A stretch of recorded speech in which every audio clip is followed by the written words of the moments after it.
Добрый день, уважаемый Михаил Ефимович, Александр Павлович, участники сегодняшнего совещания. В 2020 году мировое сообщество столкнулось с глобальной проблемой в виде новой коронавирусной инфекции. Это существенно повлияло на все жизненно важные аспекты жизнедеятельности человечества.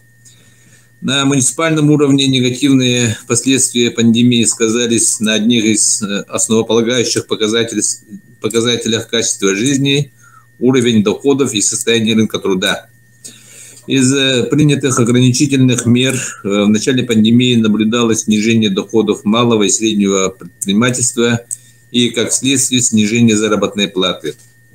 В период объявленных нерабочих дней большая часть трудоспособного населения были отправлены в неоплачиваемые отпуска. Некоторая часть работников была переведена на неполный рабочий день, часть потеряла работу.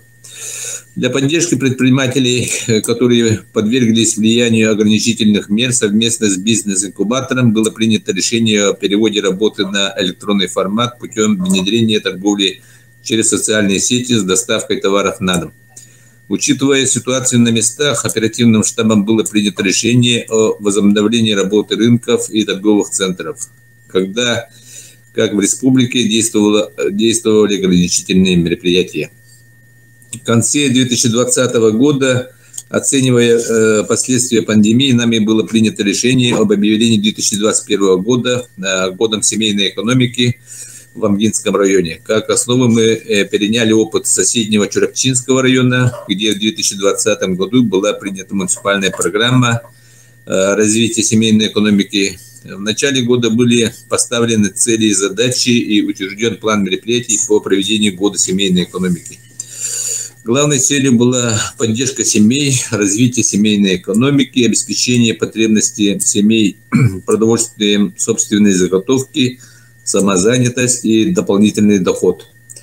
Для достижения поставленной цели решились задачи по реализации населения скороспелой продукции, таких как куры и свиньи. Также было выделено внимание огородничеству. Совместно с Якутским научно-исследовательским институтом сельского хозяйства организована работа по реализации саженцев ягодных культур для населения. Упрощена процедура предоставления земельных участков для ведения садово-огороднической деятельности. Для мотивации глав муниципального образования Амгинского района в личной заинтересованности реализации мероприятий был объявлен конкурс среди наследников, где главным призом, который был объявлен трактором ТЗ, автомобиль УАЗ и мини-трактор.